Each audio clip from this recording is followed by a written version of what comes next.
Hello, everybody, and welcome to the 13th episode of Kato's Anime Cafe, where every Tuesday we sit down and discuss anything and everything anime. I am your host, Hoodie Song, as always, joined by my partner in crime, Zero.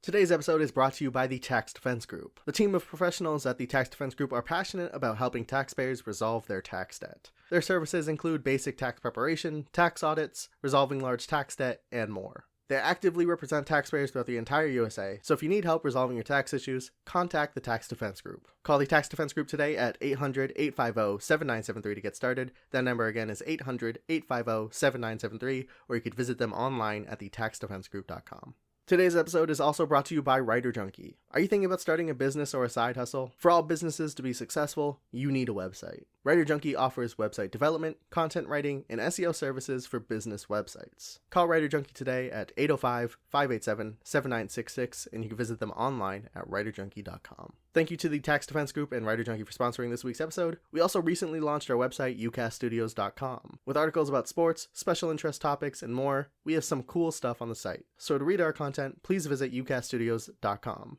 Now, let's get back into it. Every week on the Anime Cafe, we take a look at some of the most popular threads on Reddit's r/anime and give our thoughts on the conversation. Zero, can you go ahead and read us this first thread by Oh Shit, It's Dr. Tran? Gladly. Is that a Supernatural reference, or... Is there a Dr. Tran in Supernatural? Was Kevin a doctor? Kevin or the was... Prophet? Yeah. He was Kevin Tran, right? This is a tangent. Supernatural is an anime, so this belongs on the show.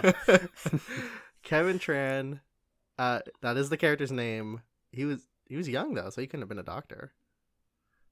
He was like a smart guy. I remember he was in school, so I guess he wasn't. Yeah, he was a student. So occupation here is prophet of the Lord, and then student formerly. So yeah, I don't think it's a reference, though I suppose it could be. Okay, so he asks, what are your biggest criticisms of your favorite shows? I want to open up with the show that I don't love necessarily, but it's been on my mind because I've been rewatching it, which is Soul Eater. At a certain point in time, I probably would have said I love this show. I've fallen out of love, but still, it's kept a special place in a very small corner of my heart, I suppose. Not a large corner, very, very tiny, but it's been there, and it's something I've been revisiting recently. I'm on like episode 13 or somewhere between 13 and 16. Specifically with the goal of reading the manga afterwards.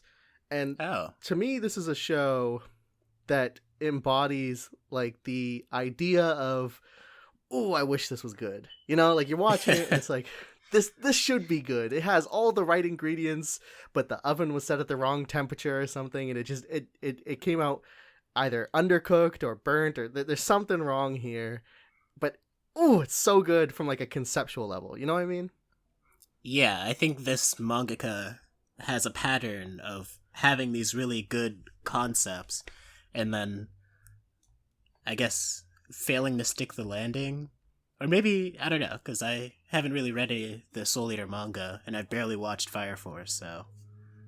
I don't even know if it has so much to do with sticking the land, or I guess it depends on what we define as landing. I don't think, like, for example, I wouldn't say he has any problem with, like, endings in particular. Like, again, I haven't read the manga for Soul Eater yet, and my Fire Force exposure is pretty limited, so maybe he does have ending issues, but that's not specifically what I'm referring to here. What I think is the bigger problem is, like, he's such a great, or I don't know if it's a man or a woman, they're such a great idea person. You know, they have, you know, you look at Soul Eater, and it's not like an incredibly deep power system, but it's a really interesting one. You know, the whole Meister weapon dynamic, these partners, one transforms it's and one good like and unique.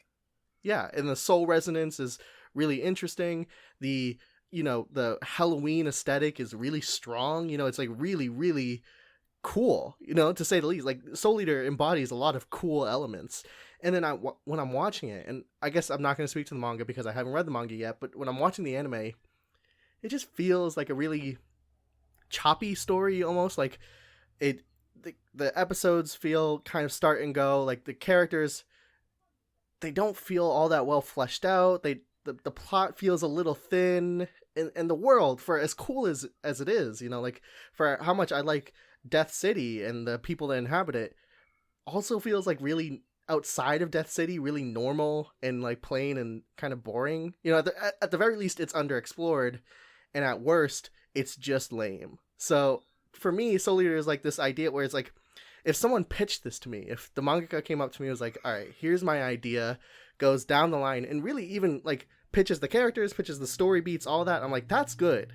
And then they wrote it and it's just like, it sounded better as an idea. And it's not that I don't think it could work. I think it could work. It just didn't. Something happened here and it's not hitting all those right notes for me. Yeah, I mean, this, like, perception is probably largely in part due to the fact that the anime diverges from the manga. I actually don't know, like, how early that happens or how big of a problem it is. Maybe I think it's around the episode choices. 30. That's pretty deep. And Yeah, maybe it's the anime changes are actually better, but I'd say that we've seen this problem with anime before, you know? Mm-hmm. I actually don't know what the general reception on Soul Eater is, because the Soul Eater manga ended. So I think the Soul Eater manga was published monthly, maybe, or at the very least, it just wasn't published super regularly, because there's actually only about 100, a little bit over chapters, but it didn't end until 2015, so that was actually relatively recent. So I assume it just didn't come out very often, but it did end. I haven't really heard much about it, surprisingly. Like, Soul Eater was really, really big, and I guess it just sort of came and went because, you know, like, because the anime sort of, even if you are a really big fan of Soul Eater, like I was like when I was younger, even back then, it was still that ending, you know, like, and I'm not going to blame the manga for this because I know it's a different ending, but that ending of the anime is not the greatest. So even at that level, this franchise is just sort of, it just ultimately reeks of missed opportunity. Did you know it was published by Square Enix? I did know that because I was wondering if it, when I was doing research into this, I was wondering if it was technically a shonen, and it's definitely shonen demographic, but if it was like published, it's not Jump. Yeah, which is interesting because then the manga went on to publish Fire Force, which, from my memory, is Jump, right? Yeah, I believe Fire Force was published in Jump. And I could honestly, be wrong about that too. Oh, whoops. It seems surprisingly fitting that, because this has sort of like a Kingdom Hearts aesthetic, or at least something that, like, I could see, you know, Maka running side by side with Sora and chopping up Heartless. And Mickey Mouse. And Mickey Mouse is there. Quick correction. Fire Force is not in Jump. It's in Weekly Shonen Magazine. It's one word off. We were close. Very close, very close. Yeah, so I guess Soul Eater, all in all, it's not quite what the question was asking for, because I don't love it, but I wish I did. I wish I loved it because it felt like it could have been there. What's something that you did love that doesn't always hit the mark? I had two major ideas that sprung to mind for this question, because for the most part, I really couldn't think of, like, big criticisms that I have of the stuff that I've gone on record as loving. Mm-hmm. But I have been thinking quite a bit about Yu Hakusho lately, and I honestly, as much as I, like, hate and have gone on record as hating this style of argument, it does really feel like Yu Hakusho should have ended with the Dark Tournament arc. It's hard to disagree. I actually like Chapter Black. At least I like it. I think it slowly, like, sort of teeters off into not being that great, but I think conceptually and how it starts is really, really strong. Agreed. But it's hard to deny that, like, Dark Tournament, particularly the ending, you know, it climaxes really, really well. Yeah, and, like, the relationship between Toguro and Yusuke's teacher, it seemed like, you know, that would have been a good place to wrap it up. And also the, like, decreasing exposure that Kuwabara gets in the remainder of the show is extremely disappointing. Mm-hmm. And I don't know, it seems like an example of a show that just sort of continued going because money. It definitely doesn't seem out of the realm of possibility at the very least. You know, like one thing I will give Yu Yu Hakusho is that I think it hits its peak with the end of Dark Tournament going into Chapter Black for me, and then slowly starts to teeter off. I will give that, and this is probably because the ending was in mind, because you know, from my understanding, these weekly manga always have the plug ready to be pulled for their endings. I will say the last episode of Yu Yu Hakusho was actually really, really good. So like, despite not being a fan of that arc, like the three demon, what's it called? Three Kings? Yeah, Three Kings. Despite not being a fan of all that and the whole demon world going in there, I didn't love all that. When he gets back and he has the whole reunion with what's her name? It is love interest. The girl. She's played by Laura Bailey, who I'm a big fan of in English voice acting. I think it is ultimately a very, very sweet ending. So, despite messing up along the way, I will give Yu Yu Hakusho credit for pulling it together all in a nice little bow at the end. Yeah, and my next entry is Death Note, and this is something. This is something that appears. Everyone's waiting for it. This is something that appears in this thread quite a few times, with because I read some of the comments on this thread, and every single mention of Death Note is just everything after episode 25, essentially. And you know, obviously, I disagree with that notion, and I would say if Death Note does have like one major flaw that keeps, or that even I would admit is a major flaw, it would be that it failed to introduce Nier and Mello well/cohesively into the narrative. It sort of feels like they're just sort of stapled on after the L stuff. And because of that, people to this day still hate the second half of Death Note. So I feel like this is one of those flaws that has a real lasting impact on the public perception of the show. So I'd say it's a pretty major flaw. A big criticism. Do you have any theories about why that seems so clumsy? Like, do you think it's just a goof? Like they just, you can't, I don't know the baseball statistics. You can't always hit the ball, Sometimes you miss. You can't hit the ball. I think it's bat 1,000. Yeah, I didn't know the number, so I was gonna say 100 is 100 good? Is 100 bad? I don't know. Well, you definitely can't bat 100. You'll get fired. Anyway, do you have any theories about why it was the case? Did they just suck? I honestly think it was just like not being able to find the time to like fit it into the narrative, because going up to that point they were wrapping up the Yotsuba stuff, and I'm pretty sure they were writing this on close to a weekly basis.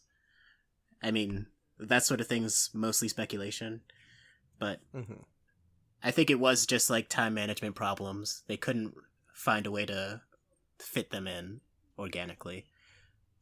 Well, speaking of the Death Note authors, I did have Bakuman on my list because Bakuman's a piece that, I think is really special. It stirs so much creativity inside the people watching and people reading and watching. It's got such a unique perspective that, it's a great mix of informative and compelling. And at the same time, the show dips so hard into melodrama sometimes, and the soap opera romance of it all. It can get so frustrating, and I would say it's a larger problem as the series goes on. I actually think using the romance as a tool to kickstart the story was fine, if not like outright good. And at times the romance isn't all that bad. There's the character who is who's really, really talented, but he doesn't really, care about being a mangaka. He just wants to not work. And this is an easy thing for him to do. And then he falls in love with the the woman who is also in the magazine, and they get married. I thought that was actually a really sweet episode. I thought that wasn't all that bad, but I think that same woman, her stuff with Nakai was awful, which we talked about in our worst villains episode. And Yeah. I think the overexposure of the romance, in my opinion, misses the point on why this story is so unique and great. Like, I think we can get a romance from any manga, but Bakuman was the story about creating manga. There was really, and from my understanding, from what I've seen, there isn't many stories that are about this, that are about people creating in this way. So that was such a unique perspective to waste time on, like, the ins and outs of, is he cheating on me? Is she cheating on me? Like, I don't care. Like, I just don't care. Make the manga. Make it good. Yeah, so that and I love Bakuman, and I would even say that, like, if, like, Bakuman to me could be a story that goes on forever. Like, honestly, if there were another 200 chapters, I'd be more than ready to just experience that, because I don't think, like, their story, getting their first anime is arbitrary. Like, they could just keep going beyond that. Like, oh, well, let's get our first live action adaptation, or, like, whatever. You can set the goal to whatever you want it to be. So, I think this is a story that could go on. So in that sense, I do really love this. I think it's very special. So its one flaw, to me, is just the romance. I was not thinking of Bakuman when it came to this list, but I would definitely have to agree that, I mean, part of Bakuman's charm is the melodrama, just like how emotional characters get about mundane things, because it is a romanticized story of two guys making manga. Mm-hmm. But when it comes to the actual romance, I mean, like you said, that's just not why most of the people are reading this. Yeah, pretty much. I just think, like, and describing the manga creating process as romantic is interesting. I do, it's an interesting thing you just point out, that it is melodramatic in a lot of great ways too. I guess maybe I think I just hate, like, cheating subplots. So when they had the whole thing with, like, what's the writer's name? Takagi. When he had the whole thing about, like, having to choose between his literal wife, or actually I don't think they were married at the time, but his, like, his girlfriend, soon to be wife, and this random other girl from, or no, she's not random, she was in from nearly the beginning, but I don't know, it just, to me, that was just, that might have been the weakest part of the show, other than the stuff with Nakai, is when Takagi was having to choose between his girlfriend and this other competing mangaka. I just hated that a lot. Anyways, I know what you mean. I do have some more stuff on here. Are you done with your list, or should I just cycle through these real quick? Well, I did want to talk a bit about why I ended up not mentioning Code Geass, because there were a couple elements that I was prepared to take down if it came to that. Firstly, to shout out a brother at arms for you, a lot of people would probably talk about the Euphemia moment as, like, a big flaw in the whole Code Geass narrative, to pimp out a fellow soldier. Replay values Euphemia weakness. I know that not Euphemia weakness, defense of Euphemia video. That's a favorite of yours, right? Yeah, that's probably my favorite Code Geass analysis video that I didn't make. I respect that. And yeah, a lot of people would cite that moment. I was surprised to not see it in the comments of this post, probably because that video came out. But I did see something that I know keeps a lot of people off of watching Code Geass, and that is the lanky, sort of Slenderman-esque proportions of the art style. And I was just watching this. I watched the first two episodes, or just the first episode, I think, with my aunt. We were just cooking, and we just needed something to watch in the background. And the first thing she pointed out was, like, why do they look like this? It's not that they, like, look bad per se. It's just really, like, jarring. They're just, like, so lanky. Yeah, and I mean, it's something people notice, and it's something that straight up turns people off of the show. They just can't get over it. And Yeah. I'm not gonna get mad at those people, because really they're the ones missing out. But it also sort of ties into this other point that someone made, that like Code Geass has some goofy scenes that sort of take you out of the like operatic plot, and Mm-hmm. I think these are both symptoms of Code Geass just being a very anime show, and I don't think that's necessarily a bad thing. I mean, anime fans need shows to watch too. I have a question for you. One of these goofy scenes that people cite a lot is something you've talked about too, which is the Schneisel chess scene where like pieces just show up randomly with Yeah. no rhyme or reason. How, and you also, in my opinion, made the definitive chess analysis of Code Geass in your first couple minutes of your Lelouch video, where you break down the screenshot. You know, like we don't even really see this game, but like the brief glimpse of the first chess match in the show in that first episode, you break down. Here's the exact position of this board. Here's why Lelouch has to lead with the king, and that's not just some BS statement. It's actually like the only play here that nets him a win. Knowing that both of these things happen in the show, did they just stumble into that and like they, you know, accidentally did the stroke of genius in that first thing, or like what's going on here? You know, like how do they make such a, you know, in your eyes, genius first, you know, chess play or chess demonstration, and then completely goof just the next season? You know, I actually, that's like a great mystery to me, and I know for a fact that in the first episode they must have gotten someone to compose like a position that just works perfectly, even though you could argue that like the dialogue of the show contradicts that idea. I'd say they knew what they were doing in that first episode, and then when it came to Schneisel, I guess whatever like chess, what's the word? consultant. Yes, thank you. Whatever chess consultant they had for R1 must have gotten fired or something, because it just doesn't make any sense. Yeah, And it almost seems, because like I've seen that scene. It almost seems like willfully ignorant, right? Like you almost like you're making a statement by these mistakes. You know, like it's pretty blatant. You know. yeah, it's like way beyond someone just making an oversight, in my opinion. I don't know.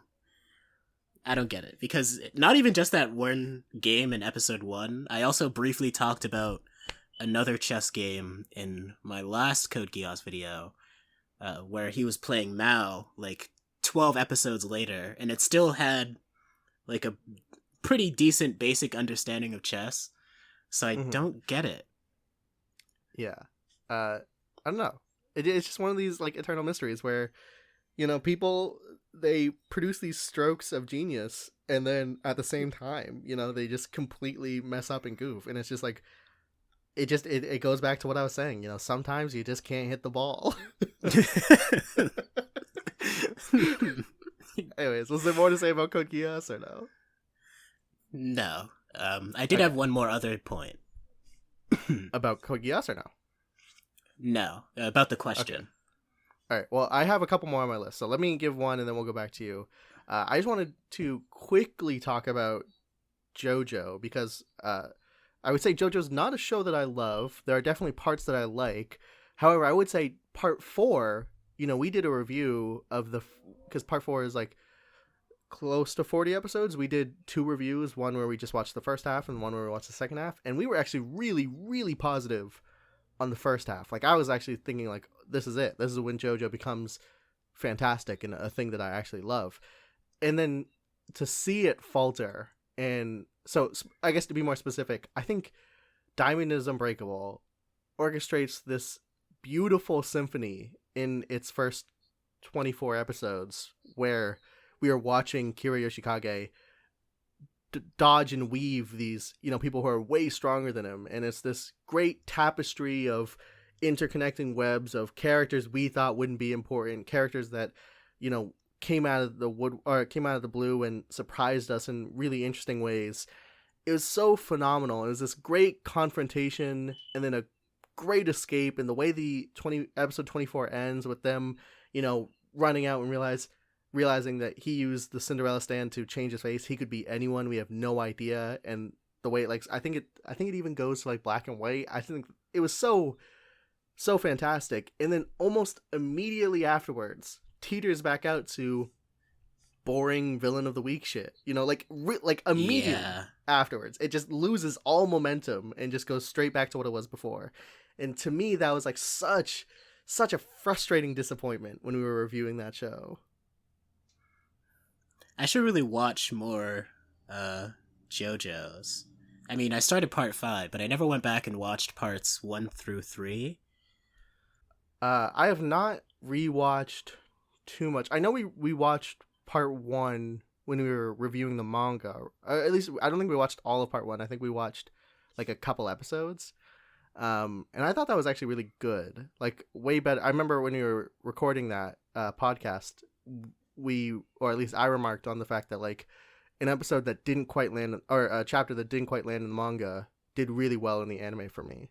So it's possible that I would have a stronger opinion of JoJo if I did go back. I have seen like the first couple episodes of part 2 because I wanted to make a video on Caesar Zappelli.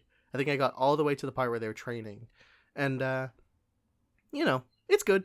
It doesn't blow me away. It is better than the manga, better than I remember the manga being, but not significantly so.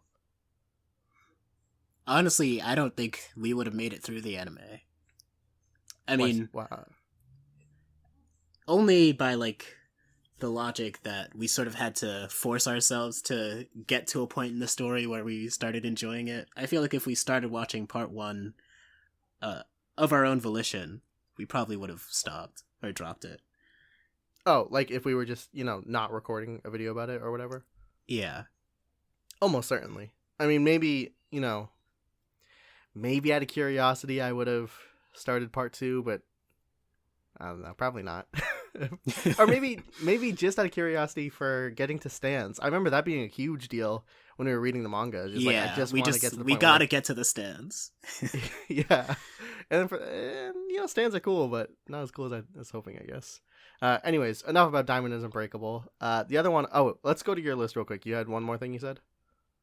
Yeah, mine is more of like a general observation I've made when it comes to a lot of shows I like.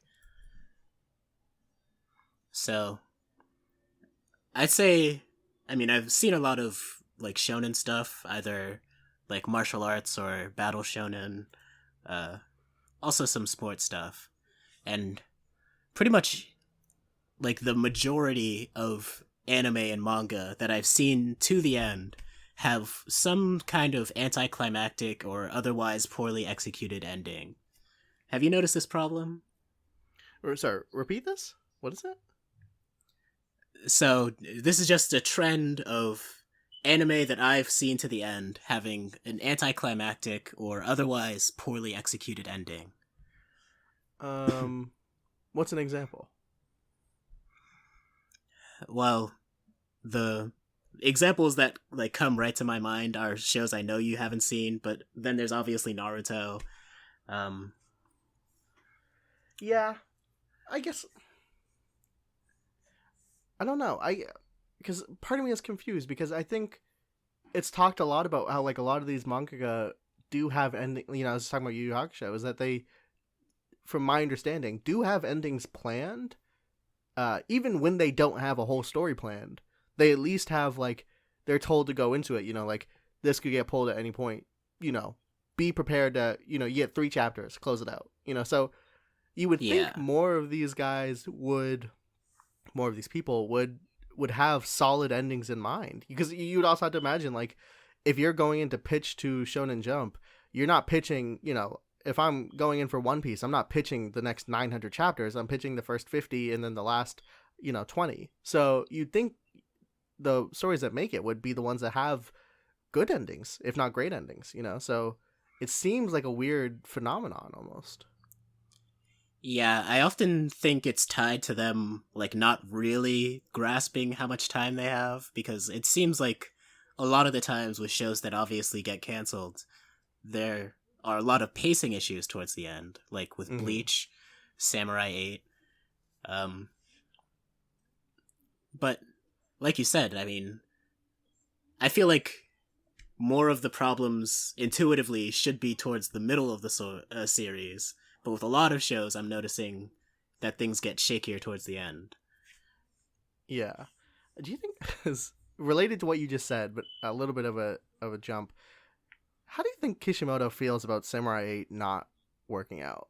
Like, do you think he got a call that said, "Hey, you're canceled," or do you think he decided himself like this wasn't worth it? Because imagine having one of the big three, one of the largest recognizable anime in the entire world, and then getting a call like, "Hey, man, you know, You're let's wrap it up on the cancelled. Samurai 8." You know, yeah, we're not feeling this one. It's like, oh my god, that must be so heartbreaking.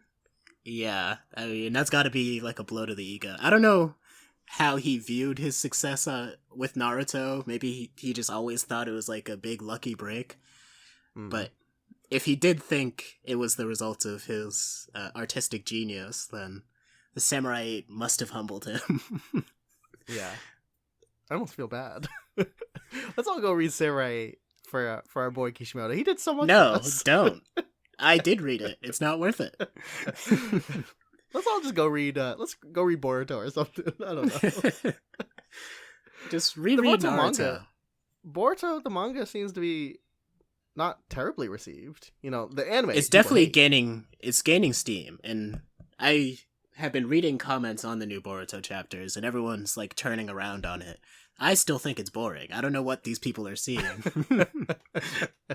Yeah, maybe. I did want to jump on. I have two more, but I'll throw one out real quick. Is that I think My Hero Academia's cast is way too bloated.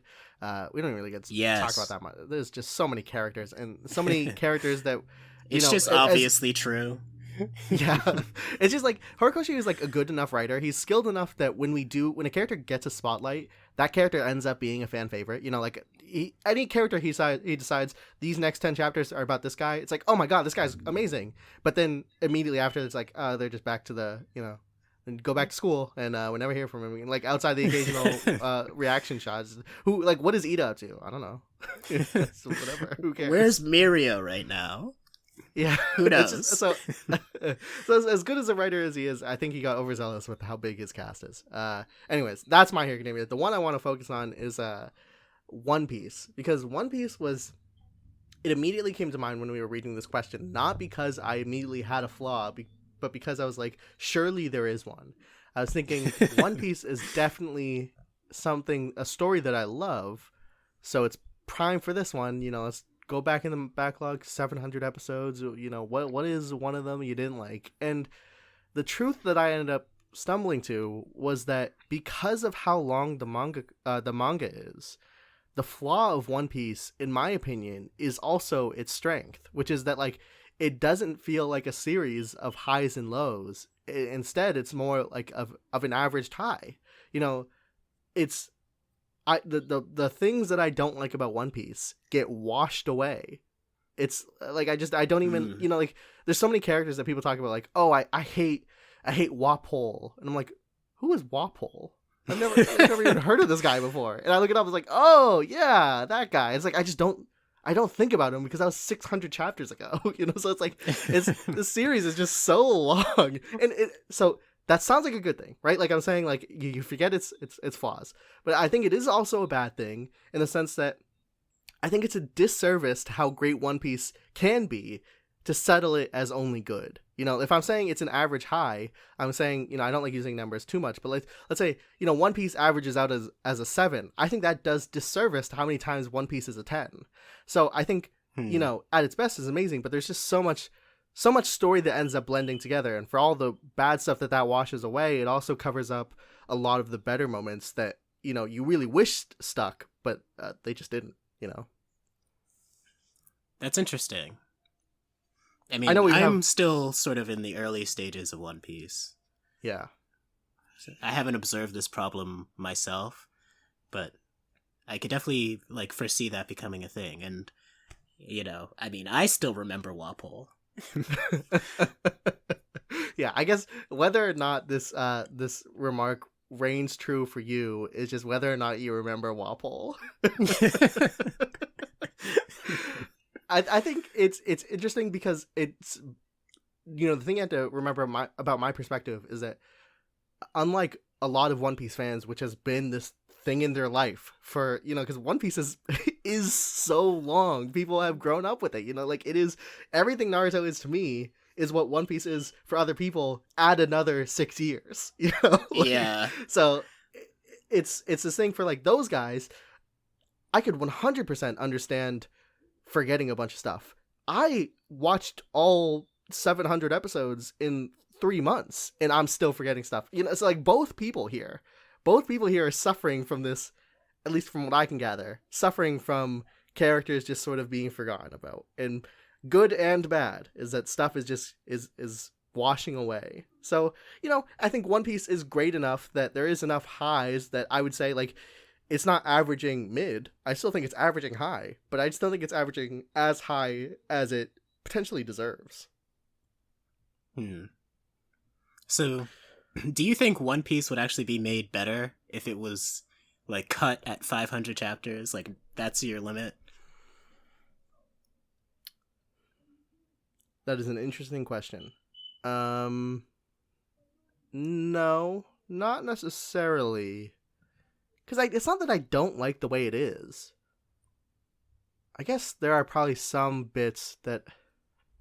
There are certain arcs that I feel don't mean a ton, but not many. Like, I think, like, I like a lot of the arcs, so it's hard for me to... And I think the journey of One Piece is so unique, like, in how epic it is. It really is...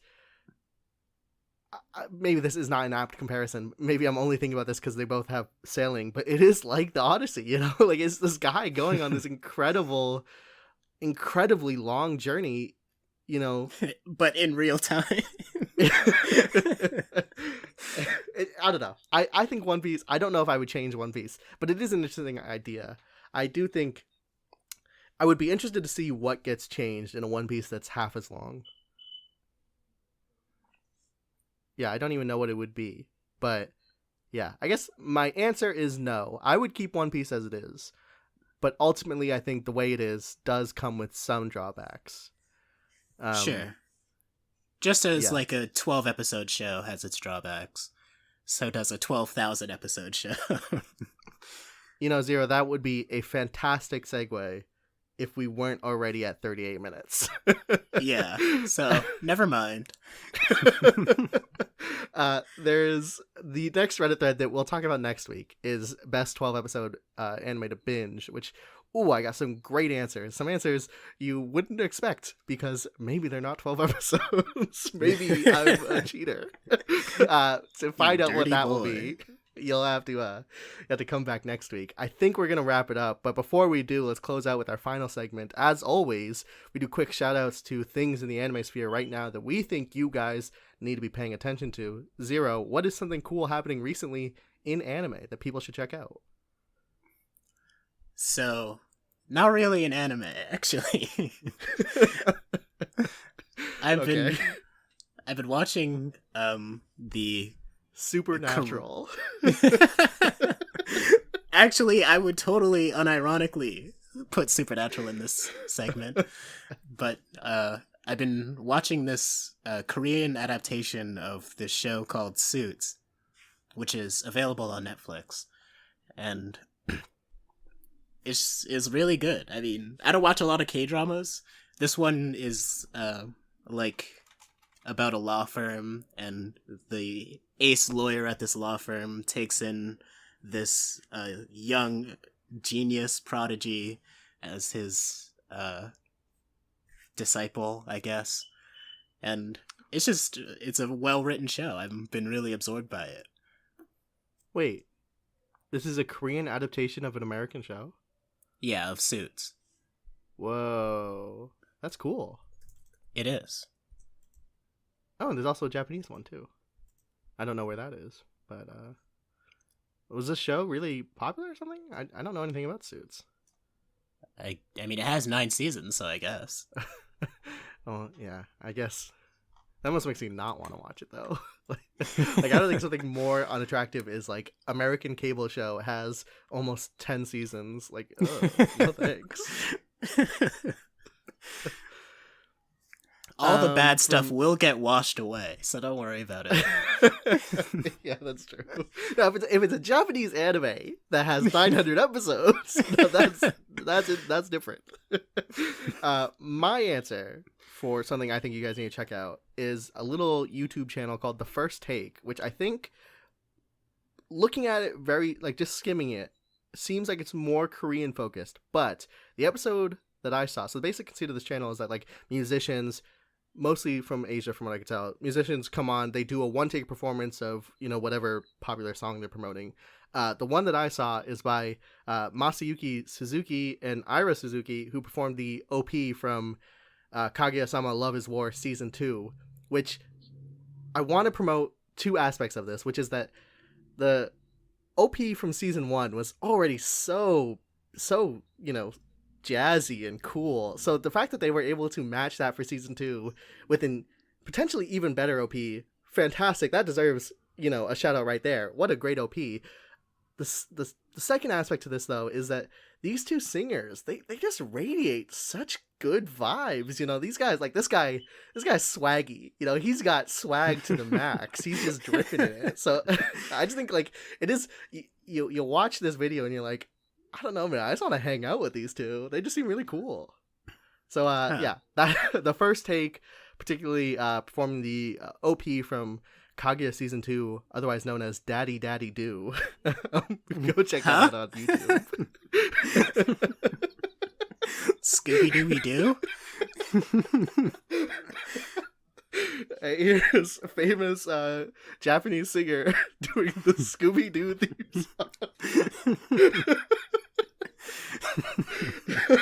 Alright, I think that's gonna do it for this week's episode of Kato's Anime Cafe. I can't even see the screen right now because I'm crying.